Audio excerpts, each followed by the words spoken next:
Hi friends, welcome to wings of man. இன்றைக்கி நம்ம சேனலில் 2024 ஆண்டுடைய இறுதி சூரிய கிரகணம் பற்றின ஒரு சின்ன அப்டேட் தான் பார்க்க போகிறோம்.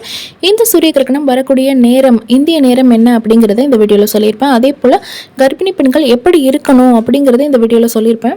ரொம்பவே ஷார்ட்டான ஒரு வீடியோ தான், கண்டிப்பாக உங்களுக்கு யூஸ்ஃபுல்லாக இருக்கும். ஸ்கிப் பண்ணாமல் பாருங்கள். ஃபர்ஸ்ட், இந்த சூரிய கிரகணம் வரக்கூடிய நேரம் நாள் எப்போ அப்படின்னு பார்த்தீங்கன்னா அக்டோபர் மாதம் 2ஆம் தேதி வரவிருக்குது.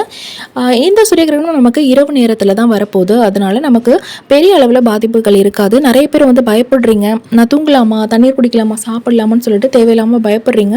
அந்த அளவுக்கு நம்ம பயப்பட வேண்டாம். மற்ற நாட்களை போல் இது ஒரு சாதாரண நாள் தான். இந்த சூரிய கிரகணமே நமக்கு பகல் நேரத்தில் வந்ததுன்னா இதோடைய தாக்கம் வந்து ரொம்பவே அதிகமாக இருக்கும். வெயில் காலம், பகல் நேரம் அப்படிங்கிற பட்சத்தில் சூரிய கிரகணமும் வந்தது அப்படின்னா இதோடைய தாக்கம் பார்த்திங்கன்னா ரொம்ப அதிக அளவில் இருக்கும். நமக்கு இரவு நேரம் அப்படிங்கிறதுனால இது ஒரு பெரிய லக். நமக்கு வரக்கூடிய நேரம் பார்த்திங்கன்னா இந்திய நேரப்படி சரியாக இரவு 9:13 தொடங்கி மறுநாள் நள்ளிரவு 3:17 முடிவடையுது. உச்சக்கட்ட நேரத்தில் வந்து 12:15 இந்த கிரகணமானது இருக்கும்.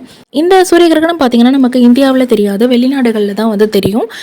இருந்தாலும் நமக்கு ஒரே ஒரு சூரியன் தான் இல்லையா, அதனால் நம்ம வந்து கர்ப்பிணி பெண்களாக இருக்கும் பட்சத்தில் சில விஷயங்களை கவனமாக இருக்கணும். என்னென்ன விஷயங்கள் எல்லாம் பண்ணக்கூடாது அப்படின்னு பார்த்திங்கன்னா, நம்ம வெளியில் தேவையில்லாமல் அலைய வேண்டாம். இது நைட் நேரம் அப்படிங்கிறதுனால கண்டிப்பாக வந்து நம்ம வெளியே சுத்த மாட்டோம். நீங்கள் சாப்பிடக்கூடிய உணவு, தண்ணீர் இதெல்லாம் வந்து நல்லா க்ளோஸ் பண்ணி வச்சுக்கோங்க. உங்களுடைய டின்னர் பார்த்திங்கன்னா ஆயிலி ஐட்டமாக, நான்வெஜ் ஐட்டமாக இருக்கிற மாதிரி பார்த்துக்காதீங்க. ஈஸியாக டைஜஸ்ட் ஆகக்கூடிய உணவாக எடுத்து சாப்பிடுங்க. ஏன்னா அப்போ தான் வந்து நமக்கு ஈஸியாக டைஜஸ்ட் ஆகும், செரிமான பிரச்சனைகள்லாம் வந்து நமக்கு வராது.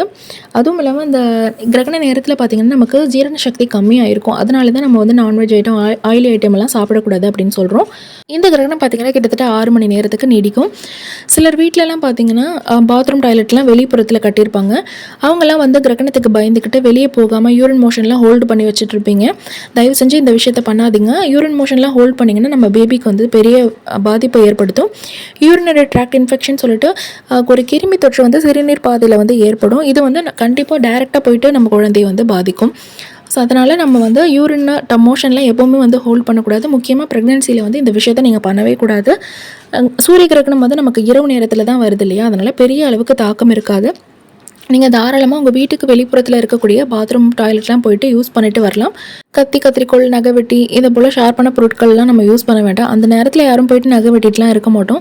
சமைக்கிற நேரமும் நமக்கு முன்னாடியே முடிஞ்சிடும் அப்படிங்கிறதுனால இதிலலாம் நம்ம கேர் பண்ணிக்க வேண்டாம். பட் இருந்தாலும் நீங்கள் ஷார்ப்பான பொருட்களை அந்த நேரத்தில் யூஸ் பண்ண வேண்டாம். நீங்கள் குடிக்கிற தண்ணீர், சாப்பாடு எல்லாத்தையும் கவர் பண்ணி வச்சுக்கோங்க. நான் ஆல்ரெடி சொன்ன மாதிரி வீட்டில் சமைச்ச சாப்பாடு தான் நீங்கள் சாப்பிடணும். கிரகண நேரத்தில் வெளி உணவுகள், கடை உணவுகளை நீங்கள் சாப்பிடவே கூடாது.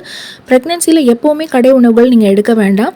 வீட்டில் என்ன உங்களுக்கு பிடிக்குமோ அதை வீட்டில் செய்ய சொல்லி சாப்பிடுங்க. அதுதான் வந்து ஆரோக்கியம். குழந்தைக்கும் அதுதான் நல்லது.